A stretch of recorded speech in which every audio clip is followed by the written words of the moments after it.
This is ClueCon Weekly, the official FreeSwitch web show produced and broadcasted directly from FreeSwitch. ClueCon Weekly features live updates from the FreeSwitch developers and presentations from various pioneers of communications technology.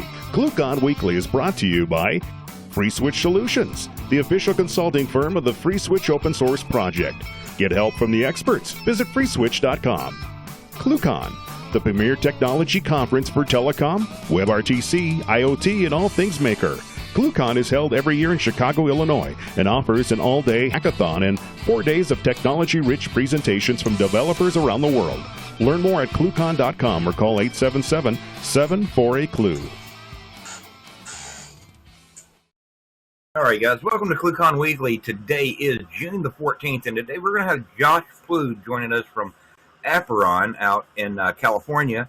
These guys are a hosted platform as a service kind of company where they do a lot of stuff with VoIP and SMS and that kind of stuff, and they use FreeSwitch in their network. So Josh is going to be joining us, talking about how they use FreeSwitch in their network and some of the other stuff around it, and all the fun stuff he has to do with deploying it and that kind of thing. So before we go there, though, we're going to go over to Miss Kathleen today. How are you doing, Miss Kathleen?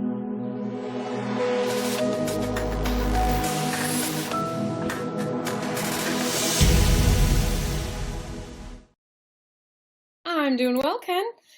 Thank you. First, very exciting news. The FreeSwitch team released 1.6.18 or 18. Head over to freeswitch.org, check that out. We've got the release notes up. You can see what's changed, what's new, what's interesting. And then a warning. If you have not booked your hotel room yet, you need to ASAP. The rooms are going really fast, and you don't want to end up sleeping on the street. So go ahead. Head over to ClueCon.com, click the hotel tab. There's all the information you need. And if you have any problems with that, feel free to contact the team. Check out the speakers page while you're over there to see some of the awesome speakers joining us for this year. There's some updates made to it, so if you've already seen it, I would head over again. We've added some new ones, so get an idea of who's coming. And if you haven't already registered, do that as well. And then while you're over there, get a head start on the competition. We've got some awesome sponsor challenges this year at ClueCon, and there's some great prizes. You can go check those out on the Coder Games page, get a little bit of a feel for what you're going to be doing, and some of them you can probably even start working on it now. Fantastic prizes. You don't want to miss out on that, and it's going to be a lot of fun, so join us for that. And if you'd like to sponsor ClueCon 2017, please contact marketing@cluecon.com.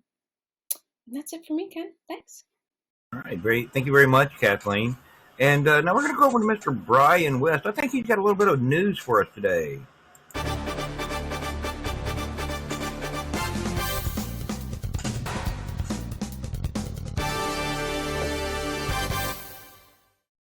Thank you, Ken. I'd just like to let the community know that we took delivery of the Allison sound prompt set, and I committed those to the FreeSwitch Sounds repo this morning. So if you guys want to hear them, go check it out. We'll put a link below. If you'd also like to help us finish funding that, you can go to the link below to the GoFundMe page to help finish that off. And don't forget, this is the laptop that we're giving away this year. So register. That's pretty much it, Ken. All right, cool. Thank you very much, Mr. West. So, yeah, don't forget, guys, like Brian's pointing out there, you want a chance to win that laptop, go register for ClueCon.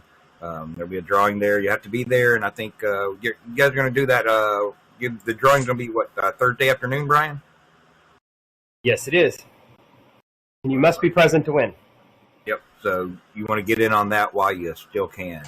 So today, we're going to have Mr. Josh join us. Josh, how are you doing, sir? I'm good. Yourself, Ken? Doing great. Trying to stay warm down here in the southeast. So It's not hard this time of year. It's always great this time of year. So why don't you, before we get started with your presentation, why don't you tell everybody a little bit about yourself? So my name's Josh. I'm with a company called Apeiron. We are a communications platform as a service provider, delivering voice and messaging and other platform services around communications products. So we're here today to talk a little bit about how we use FreeSwitch in the environment, what we use it for, and how we manage it. Cool. So you want to go ahead and I'll just Sure. turn it over to you and let you get started. Jump into it. All right, I'm going to go full screen here. Okay, how's that? Does that look okay? Yeah, that looks pretty good. Go ahead, Josh. So, as I said, here to talk about how we've integrated FreeSwitch into our service provider environment. So, we'll get going, give you the table of contents here. We're going to do a very brief intro about Apeiron, talk about what we're presenting, then get into talking about the function of FreeSwitch in our environment, how it's been integrated into our software platform, how we use DevOps tools to deploy and manage FreeSwitch, and then just provide an orchestration example that kind of ties together a lot of the things that we talked about in the software integration and DevOps section. So we'll do a Q&A at the end. Really, anytime that questions come up, I'm totally okay fielding those. So if you have them, then fire them away, and we can answer them as we're going through. So Apeiron is headquartered in Playa Vista. We're in Los Angeles, right near the airport. We are a CPaaS running carrier-grade telco, cloud, and IP network facilities. We'll talk a little bit about our infrastructure and location of components in the network. We have an amazing software layer that brings together a lot of different components and really kind of creates a cohesive, high-functioning communications platform. And I say amazing software layer. It is truly amazing. I'm not responsible for it. We've got a great team that just continues to blow my mind on a daily basis as far as what we're able to accomplish through integration with the network through software layers. And as mentioned, voice messaging and PaaS communications products are what we provide. So what I'll be talking about is the functional roles FreeSwitch plays, so you guys get a feel and understanding for how we're using FreeSwitch. We have several different roles, one of those being a production service providing role. So we'll talk about how that fits in and what components we use. The manner in which our software application interfaces with FreeSwitch, and then how we deploy and manage configurations. So why are we giving the talk? One, to introduce ourselves and just talk about some of the stuff that we're working on. We like creating conversations. We'll be attending ClueCon and hopefully there's some stuff here that we'll be able to talk with some of you guys about. We want to provide some perspective on our operation and really start communicating with the FreeSwitch community so we can figure out the best way for us to support the platform going forward.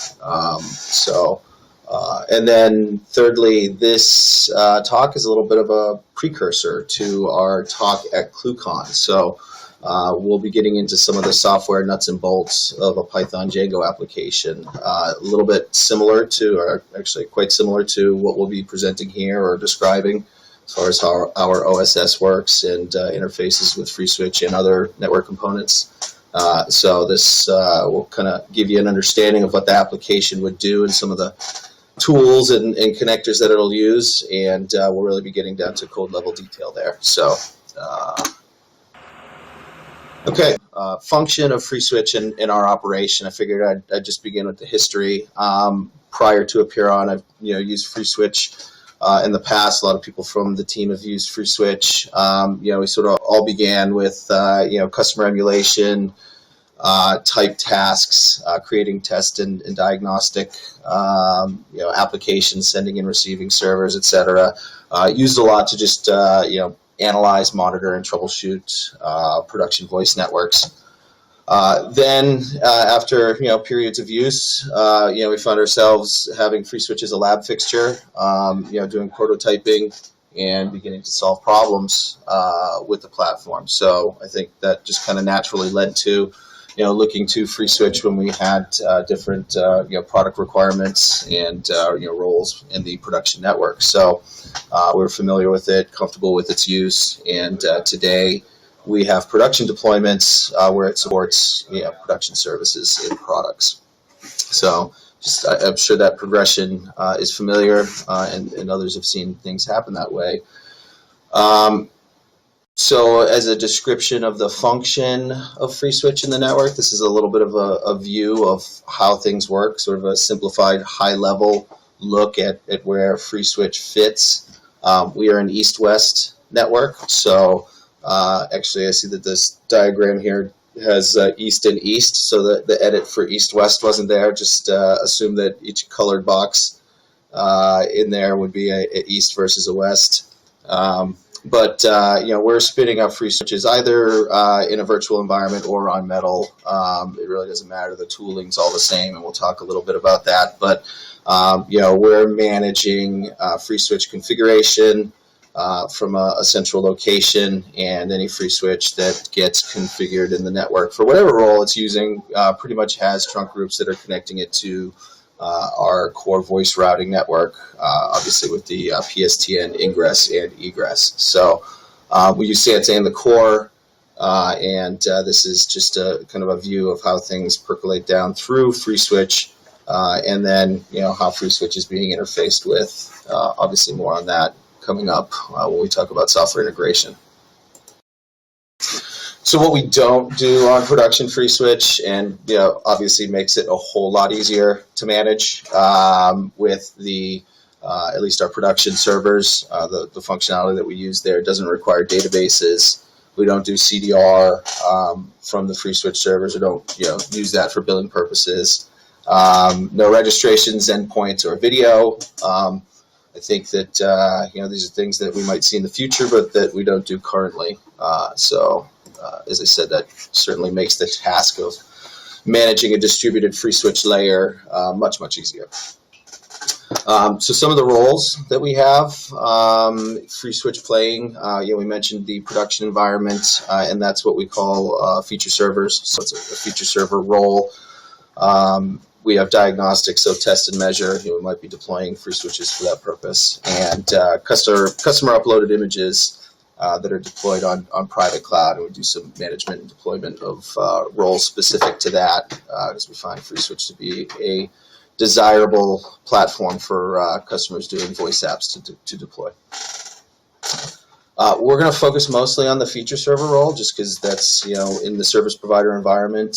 If we're creating a device that's a feature server, then we're sort of managing it a different way than other roles, and there's some requirements that are there that don't exist for some of the other roles. So it's kind of where the focus of things are. Feature server for us basically originates or terminates media and is an endpoint for services. So whereas we have trunking products, if we're providing features like fax, voicemail, forwarding, or conferencing, these are things that might be delivered from FreeSwitch in our environment. And I think just as we've moved along, we've seen FreeSwitch earn a larger role because it's been stable and really easy to work with. So things fit pretty nicely into our OSS and just systems of management and DevOps, etc. So, looking at what we needed to see with FreeSwitch in order to consider it for a production role, there are other things, but I think these are the ones that are specific to the presentation here. So we'll just touch on these, and they'll be described in greater detail with some examples as we move along. So one, we needed to be able to deploy FreeSwitch using our existing DevOps framework, and a big part of that was Ansible, driven by variable inputs coming from our OSS. So we needed to be able to take inventory out of our OSS, provide those assignments through an automated build process, and manage configuration for different roles and specific hosts. So we were able to make that happen with the FreeSwitch platform. We needed a platform to perform well in the virtual environment, and because we'd had a lot of experience working with it there, combined with the fact that we have hypervisor and kernel control of most of our infrastructure, where we're running services on private cloud, which is the majority of services that we're running. We have that type of level of tuning and control over the infrastructure. So it allows us to operate efficiently in a virtual environment with FreeSwitch. So that worked out. We needed to manage configurations from a central environment, and looking at some of the software integration components, that box was checked. ModCurl and routing layer orchestration are some of the tools that accomplish that for us. And we needed to be able to integrate FreeSwitch as an infrastructure component, and infrastructure components will be defined in the next section. But we have a lot of these infrastructure components that fit into our OSS and that framework, and we needed to be able to basically put FreeSwitch in a similar situation. And we did that using socket interfaces via PyESL, a Python ESL library. So our OSS, this is pretty central to how we run the business. I think there's not anything out in the network that isn't managed in one way or another by the OSS, but it also manages a lot of other things in the environment as well. It's a Python application written in the Django framework, and you see some of the examples of what the system is doing. And +++ is there because I'm sure there's ones that I am not mentioning, but billing, quoting, ordering, provisioning, I mean, pretty much everything that we do in the business is managed by the OSS. So all of it's written in Python. Most of it is accessible via our REST API and a web front end. So that's a high design priority for us, is to make all of these components accessible via web services for customers and external partners. So high level, how the system works, and some of the components that are in here. This diagram's a little bit small. I'm not sure how it's showing up on the screen. We'll describe some of these components here, but in the middle, obviously that is the application. We have our service layer in front end. To the right of the OSS BSS. In the top left, we talk the process frameworks, which are some of the components that we looked at in the previous slide, and these are just modules within the application that take care of different things within the business. A common thread in how the system is managed is the operational queuing and the use of AMQP in the environment. So that's pretty significant. Most things that run through our operation and are managed through the OSS are running async through the queue. So we'll talk about that coming up. And then bottom and to the left are some of the facilities and databases and systems that either we're deploying or needing to connect to create our functionality. So when we talk software integration and details of how things are getting done, just to zoom in on some of those components, a pretty significant part of how our OSS and operation works is through background async jobs running in a queue. So this is a common theme across all of the components that we're seeing in the overview slide. And what we have here is a front end and an admin environment that is essentially running tasks through an AMQP configuration. We use RabbitMQ, and then a worker box, which can be many worker boxes. One being shown here that's basically doing remote code execution. So for scheduled tasks, we use Celery Beat, and for just real-time, Celery is managing tasks that are running through the queue. The system allows for foreground execution as well. We have both foreground and background for pretty much all of the components. Most things are running through background. And how that ties into FreeSwitch, just a kind of expanded view of how FreeSwitch fits into that paradigm. The worker boxes, which are doing async execution, communicating with FreeSwitch, FreeSwitch communicating upstream for config data, a little bit of a view of how things are moving throughout the system. So to describe the application, we kind of break them into three areas. We have the application components, the infrastructure, and external, whether it's primarily that ends up being libraries that are referenced by the core application. So they're extensions of the OSS that are segmented by their function.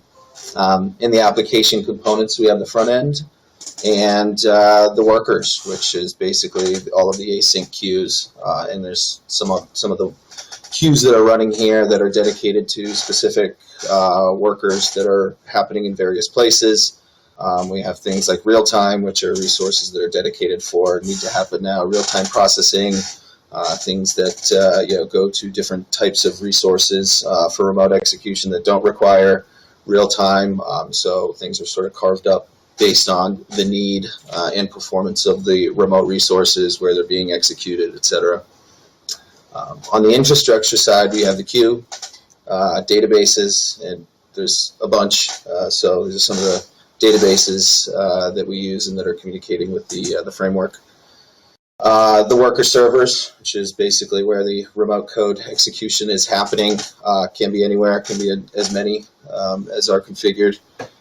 Just queue management comes into play there, but it's a pretty flexible environment that really allows for distributed processing and horizontal scale. Web servers, and then some of the network components. FreeSwitch is an infrastructure component. Sansa is an infrastructure component. We use VoIP Monitor for diagnostics, and we're integrated with that platform, as well as some of the other stuff here directly into the OSS. So the OSS is essentially communicating to, assigning inventory, creating configurations, managing ongoing performance, executing change, etc. And then external libraries, just some of the things that we're communicating with, pulling information to and from, and essentially making the service work or augmenting the services. So the specific FreeSwitch components that we're using, we mentioned on the high-level slide, PyESL and ModCurl. So we're going to take a look at those specifically. Basically, we use ModCurl to reference a central configuration that the OSS manages. It's basically responsible for the databases within OSS. Certain databases within OSS are responsible for routing data at all times. We have customers that are changing routes via APIs. We have user interface and dashboard where route changes are happening. Feature programming that's happening, and all of these things need to manifest themselves in routes that make sense in the network and terminate on the appropriate resources. So we like that to happen in real time, and we didn't really want to be going out to individual devices pushing configurations. So we use ModCurl to basically do a web services lookup heading upstream, and we'll provide the configuration on a real-time basis down to any of the feature servers that are within a group that a DID or a toll-free number are destined for. So just an example of ModCurl configuration that gets pushed down to, or actually gets implemented when a server is created. And we'll see some of this as well in the configurations that Ansible uses when it deploys systems. So a little bit more talk of the function. Core routing will basically go to all of the boxes within a group. Within a group, we use simple mechanisms like options to protect services. So we might have, a feature server pool. Let's call it number 23.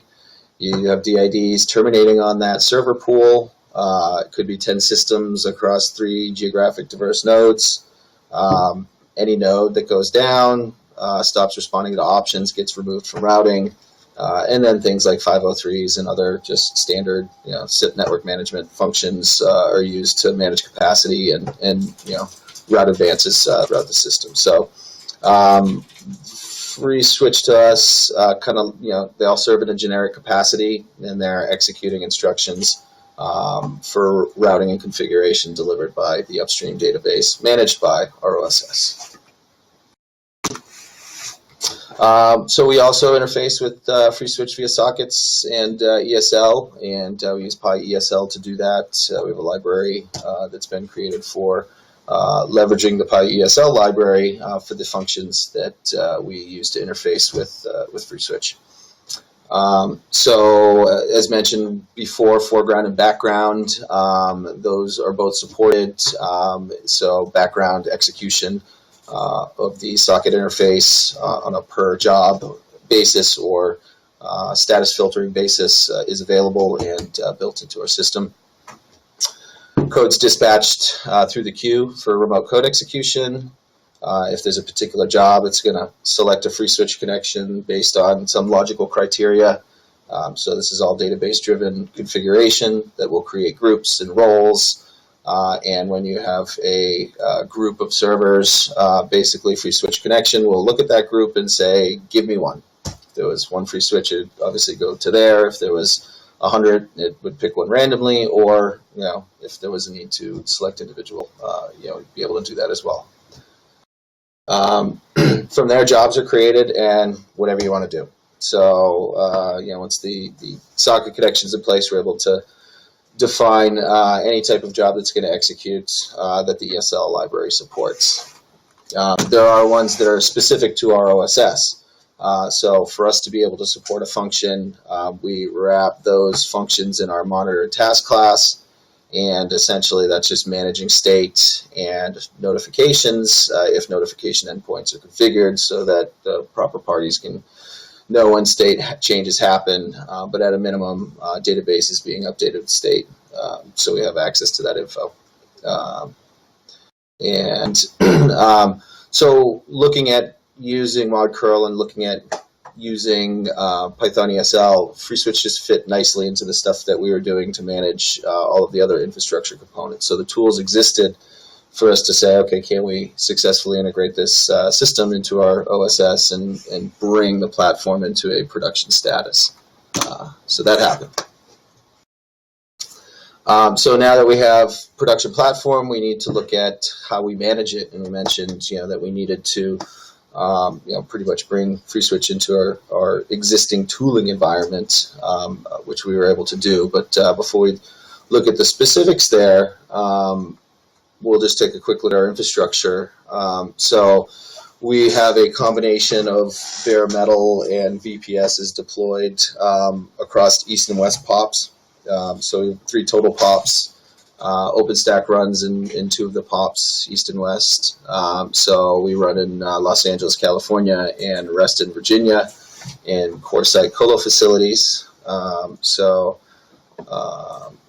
our east and west OpenStack clusters and Sansei clusters are fairly well mirror environments. So they look and operate the same. Services will run from either without really any difference.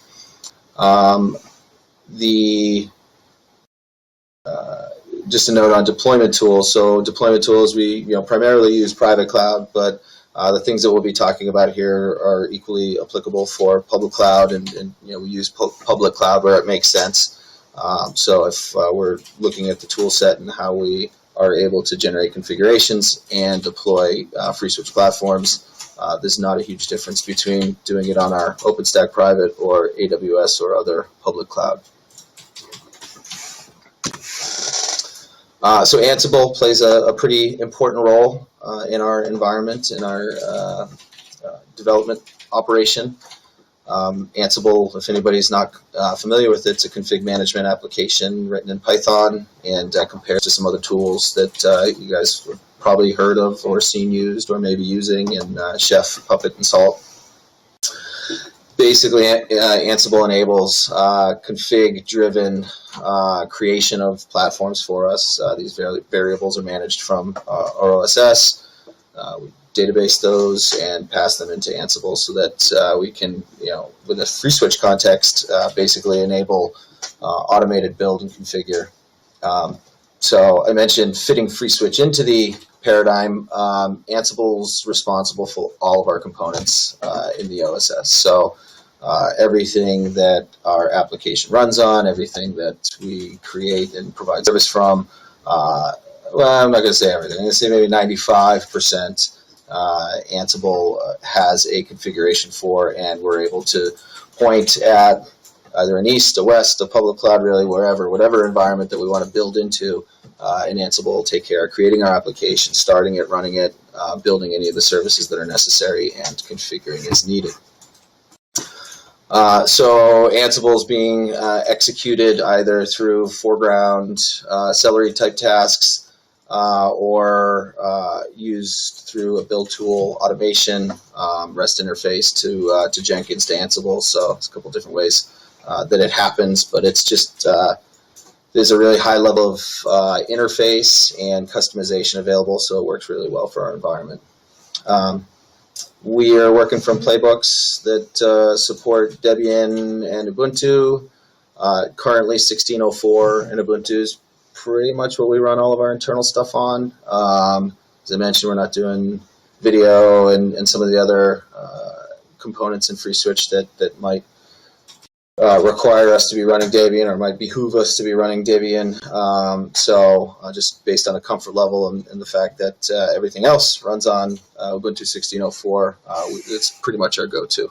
But it's not a huge difference to spin up one versus the other once the configuration's in place. So Ansible operation, it's all driven by easy-to-use YAML files for configuration. And some of the configuration components, this is just kind of Ansible in general, is inventory, vars, and roles. We have standard roles, and then in our FreeSwitch specific context, roles that address FreeSwitch feature servers, diagnostic servers, etc. Digging to the next level, inventory is pretty much just the hosts list. And then definition of group variables. So vars, in a FreeSwitch context, this is, in the example, just a complete file for FreeSwitch feature server configuration. And you can see the variables being set there. So if any of those needed to change it in this file, and you would basically have a different playbook that would spin up a differently configured FreeSwitch. Roles is kind of where everything happens. It's a collection of tasks, configurations, templates, and handlers. Handlers are defining process actions. Templates are really all the config at the system level. So, whatever we're doing for security, what modules we're including, how we're configuring those, what we're doing with logs, and whether we're dealing with init or systemd, how the process's configuration needs to be put on a system once a sort of core system is built. You have an OS, you need to prepare it for FreeSwitch and install FreeSwitch, and these items are handled within roles, within templates rather. Config is basically FreeSwitch configurations. So we get in there, we're configuring SIP profiles, we're configuring dial plans, whatever is needed in there. I think actually more accurately, config is where things like our IP address inventory. So we assign an IP address and we need to go into vars and configure that in a FreeSwitch server. Typically the dial plans and SIP profiles, those things. SIP profiles are actually configured through config. The other stuff is done through ModCurl. So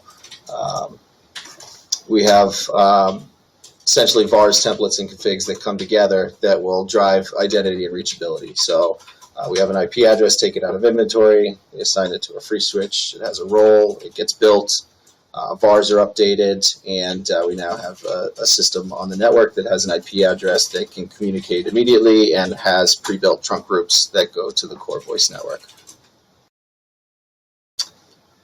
Just as an example, and this would go from top down for the sake of fitting the example, the file is cut in half, but in a generic role, we're spinning up a server. We needed to have an SNMP configuration that will communicate to the NMS, and this just gives you an idea of the types of configurations that are happening and being driven on an automated basis from the Ansible application. In a FreeSwitch specific function, you can see some of the things here. Didn't fit all that well because there's a lot of it. But just defaults, things that are being configured about where logs go and where the directories are being built. So providing some default configurations that get passed into the build process. So basically, Playbook is something that is roles and vars, and those come together to create essentially a deployable configuration that can get sent out to the network. So this is an example of, I believe, a Playbook YAML file, which is specifying the role and the vars to use as a result.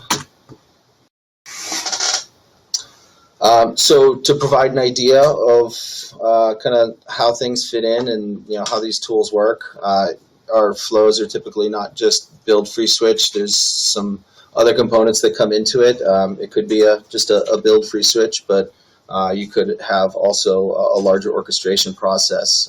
So put together a little bit of an example here that goes through some of the things that OSS might drive. So obviously start out with assigning inventory, IP addresses, trunk groups, network IDs, keys, all the things that we'd need to look at in going into building an environment. We'd provision OpenStack. If network is needed to be created, we can do that. We'd provision the VPS and any storage that's required, typically attaching storage.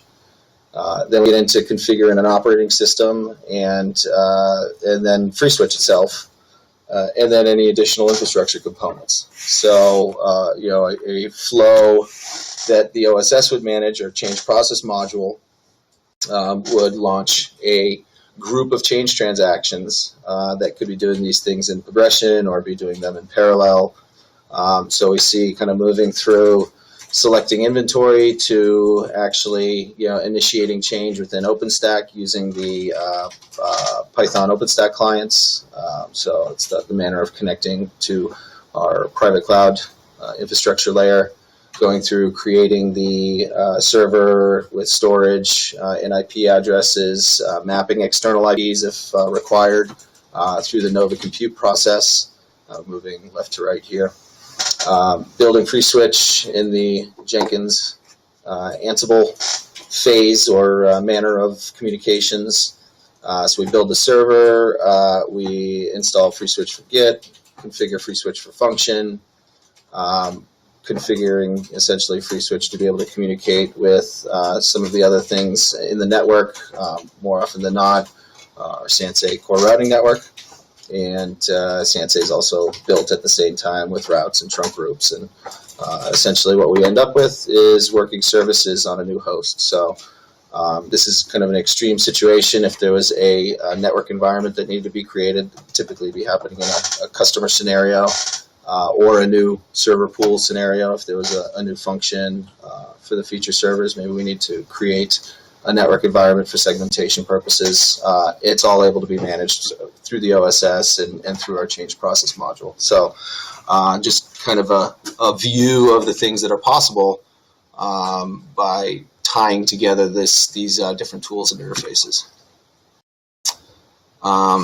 So that's kind of a rundown of what we're doing with FreeSwitch as a function, and we're interfacing it and managing it. I think that our OSS does some really cool things. We tap existing aspects of FreeSwitch that are accessible and used commonly. I think maybe some of the stuff in our orchestration layer is, not necessarily unique, but is very, very useful.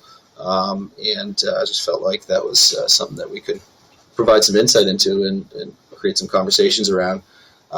We talked about the ClueCon presentation, and essentially what we'll be doing is providing a Python Django application that is going to demonstrate some of the Ansible functionality and demonstrate some of the curl and ESL functionality, and what it'll be is a usable application. We'll make it available and then talk through it, and once we're have presented it, it can be taken by anybody, extended, etc. So those are the things that we'll be talking about at ClueCon. At this point, Q&A. Cool. So just to clarify, you guys use OpenStack for everything there, even all the way down to SDN for managing the network.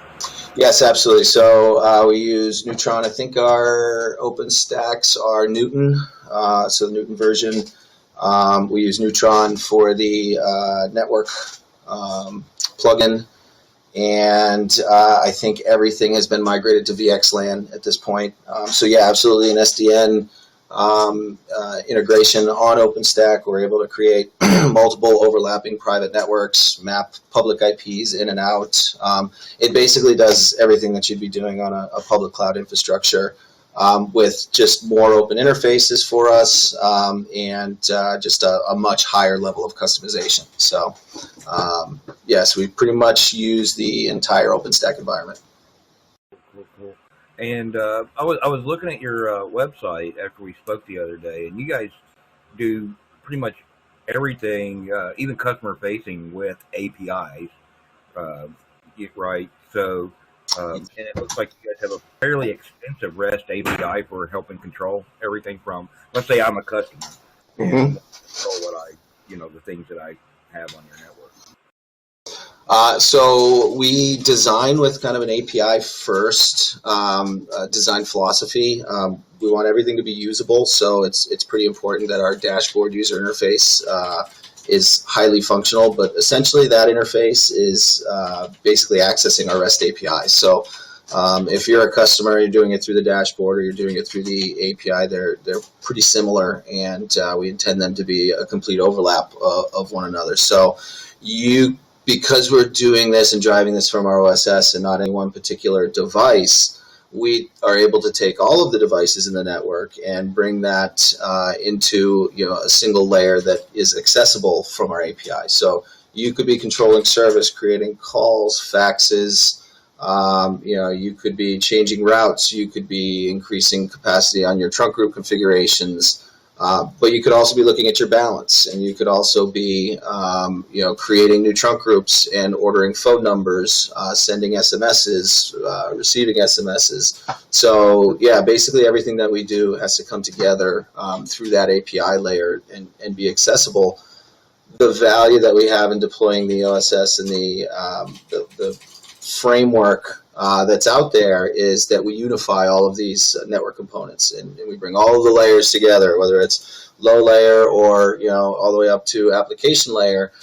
It's all accessible, and we manage it from the single application. So I think that's where the real power of things are in it. Yeah, I'm looking at your API right now, and it looks like I can even open support tickets. Yeah, exactly. There's the whole billing functions. You're able to receive information about billing. You're able to check your MOS scores, looking at voice performance. You're able to look at, your call capacity, and, you're able to get notifications when you're over CPS or you're over, channel capacity.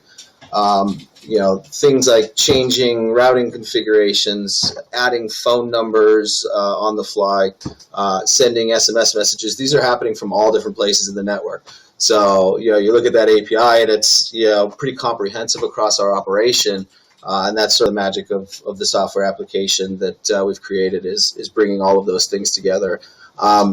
And, what we say about the API is just, check back often, because on, basically our regular release schedule, I think every release there's, some new things that are happening in the API. So not everything has made it to our public-facing REST API. So we're still in the process of adding to it regularly. So, and the other thing I say is if there's anything that's useful, anything that's like, hey, do you guys do it this way, or can you do this? We have customer and partner requests just drive a lot of things that we do. So we're totally open to those conversations and love having them.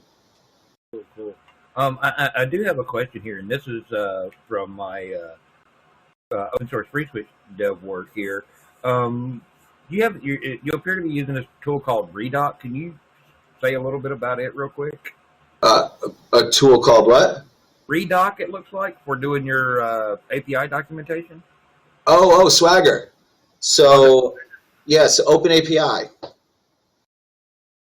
Okay. So yeah, Open API is a open specification that basically takes YAML files generated out of code and imports into the documentation system there. So, if as we're coding and creating the proper documentation and comments in a way that would be picked up by this interface, it basically creates the Open API YAML format. So this is a system that we're seeing it in now, we can take that YAML export and drive it from another system as well. So actually, Redoc I'm not familiar with, but our API documentation is Open API format, so YAML config file driven.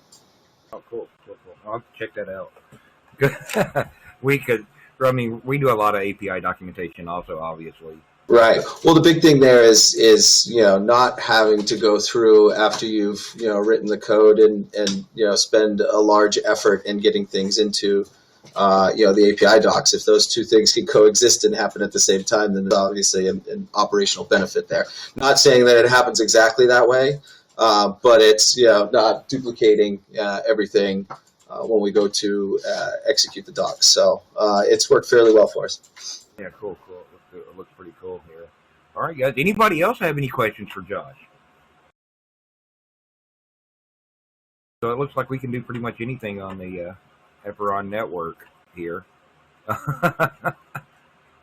Now, just a question, and maybe you may not be able to answer this, but with your East Coast, West Coast configuration and everything, you guys, what kind of, without getting, giving away the kitchen sink and everything, how much bandwidth are you guys seeing utilization, East Coast versus West Coast, that kind of thing these days? We're starting to even out, so we started on the West Coast, and we didn't initially have an East Coast deployment. So most of our customer traffic was running through 2 SBC locations in Los Angeles. I think 2015 we were able to deploy to the East Coast and create that mirror environment. And at that point, we began auto-provisioning trunk groups out of both. So I'd say that we're probably about 65% of traffic coming through Los Angeles and 35 coming out of Virginia, with those ratios evening out. So another year or so, and chances are it'll be 50-50. When you come in and order a trunk, we look at your service address, and if you're east of Mississippi states, then you go in a profile that's East primary, and you get the IP addresses that are East Coast to communicate with us. And if you're in the West Coast, then we do US primary. So the inventory assignment that's happening through the order process is trying to take a look at where we think it might be and optimize based on that. But that's all configurable. So if you could say, I want to be a West primary, profile, even if you're on the East Coast, and hopefully over time all that stuff balances out. So we'd love to be 50-50. Cool. All right, man. Yeah, no, man, you covered a lot of stuff today, and it's been fairly informative with you guys' process there and some of the tools that you're using. Yeah, one thing that I think just to mention is I think by ClueCon time, speaking of Ansible, we've like to have our playbooks published so that those are available. So that may coincide with doing the talk there and getting some more specific detail. I know there's some stuff that's out there, but we've done our customizations on the way that we use FreeSwitch, so maybe it'll be useful to people. Cool. Oh, that actually just reminded me. You got one of the things that I noticed, and you may have mentioned it or may not have, but it was definitely on the slide that you guys build FreeSwitch from Git. Are you guys actually building it for each deployment, or are you guys using packages? And then or using what? Packages, like for Ubuntu, or you just guys actually, as part of your build process when you're rolling out a new node, I noticed the slides that said you guys were doing said Git. So I believe that we are. Yes, we build it from Git. So Slava's out here. He just messaged me. I was pretty sure it was Git. I just didn't want you to ask it, so I didn't want to misspeak. It's built from Git every time. Okay, cool. But that's something that's customizable. I mean, really, if there was a reason to do it another way, if you can do it in Bash, then you can program it in Ansible with a pretty quick one-line config in YAML or a full-line config in YAML, and it's very readable and very easy to configure. So very powerful platform that way. Cool. Yeah, no, there's a lot of tools out there for helping automate this stuff, and it's interesting to see how people are deploying it different ways. Because quick question for you, Ken. What do you guys use for the config management or build? Is that manual process, or do you guys have some tools that you use there? We largely use, we have some tools that we use, but we largely roll out packages for services, except for things like the conference bridge here. Mm-hmm. So it depends on the day of the week. Right. This particular conference bridge that we're using today actually runs the latest FreeSwitch master branch software. We heavily dog-fooded internally. So Mm-hmm. the day of the week, depending on what's going on, it could be packages, or we may have built from source for debugging purposes so that we can go in and hack the code in real time while we have people on it testing and that kind of stuff. Right. So, we don't just use this bridge just for, ClueCon Weekly like we're doing today. We actually, the entire FreeSwitch team uses it every day. I'd say we probably get somewhere in the neighborhood of, about 80 hours of usage a day combined out of it. So, we beat it down. We probably, it's probably about 80 hours a week. And, but, between the 5 or 6 of us that are on here, just literally all the time, 8 to 10 hours a day. So question for you, if we were building systems that required video support today and we were doing it in an automated fashion, what would you recommend, packages or Git? It's really up to you guys on that. We build the packages. We actually build packages 3 different ways right now. We build the master branch in testing packages that are available publicly. We build the 1.6 branch, which is our release branch. We build testing packages per commit on both of those. And then on the release, we actually build the 1.6, version numbered releases on that. And we release all those. That documentation is available on our Confluence page. So it really depends on what you're trying to do. As far as, running video, you definitely want to be on the 1.6 branch. If you're doing WebRTC, you want to be as close to current as possible. WebRTC is starting to stabilize, but we are still seeing, updates to API from the browser vendors. So I saw one the other day that we're going to probably have to address before long, because they changed the way you stop a stream. They literally moved it from one spot in the API down a level. Right. And this is a reason why we don't have, video services that are running, because, fluid environment, we haven't been able to integrate those services in a way that's copacetic for our service provider environment. Obviously, you guys doing development, us being service provider, there's different priorities, and those kind of drive decisions that are made. I'm look forward to the time that those spec changes don't happen anymore, and WebRTC and videos as stable as SIP is today, which is kind of funny for me to say, remembering when it wasn't so much so. Yeah, well, they've done a really good job with adapter.js, which is a wedge. We actually use this wedge, and this helps insulate us from some of these API changes that the browser vendors are doing. Adapter.js takes care of them for you. Right. And we don't have to completely update the code. Plus, it's like getting jQuery or something like that. There's tons of CDNs that have the up-to-date stuff on it. So right. I think we'll see some in the near future. I think we're going to see some even wider adoption of WebRTC, since Microsoft has it in Edge now, and then Apple now supporting iOS 11 and on the desktop with Safari 11. So it seems to have won, at least for the time being. So I think things are definitely going in that direction. Apple and Microsoft are obviously a huge part of that. So having those dominoes fall. Yeah, so it was only a matter of time. You had Chrome and Firefox, and then Microsoft pointed in. It was only a matter of time before Apple had to do something. Right. In that arena. It should be. You knew they had to do something as soon as it started leaking out that Facebook Messenger was really WebRTC underneath. Right. Apple's not going to try to miss the boat on that. So.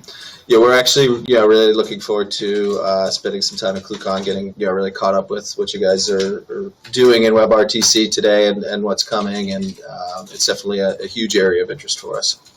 Yeah, I think it'll be really good. We've got a whole bunch of stuff going on at ClueCon this year. Thanks for giving me the opportunity to segue into that. So I just want to remind everybody we're doing the hackathon, the coder games on Monday.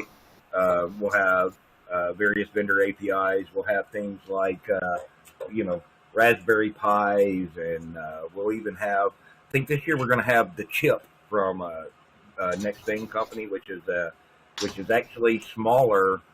This is a RPi 0, and it's actually smaller than this thing, but it has similar capabilities to an RPi 3. And it's actually Bluetooth, Wi-Fi, all built in. So we'll have some cool stuff for the IoT guys that are doing that, plus integration with all the various APIs and communications. So that'll be so cool. I know we've got a whole list of activities throughout the week, plus speakers. Like Josh is going to be presenting there. So you guys come out and see him. We'll have all kinds of other people presenting there. So it's just going to be, the schedule's getting filled up pretty rapidly. So if there's any questions about who's speaking, just go to ClueCon.com, visit the speakers page, and you'll see a full list of those guys there. So, and I think you're already on that list, Josh. So cool.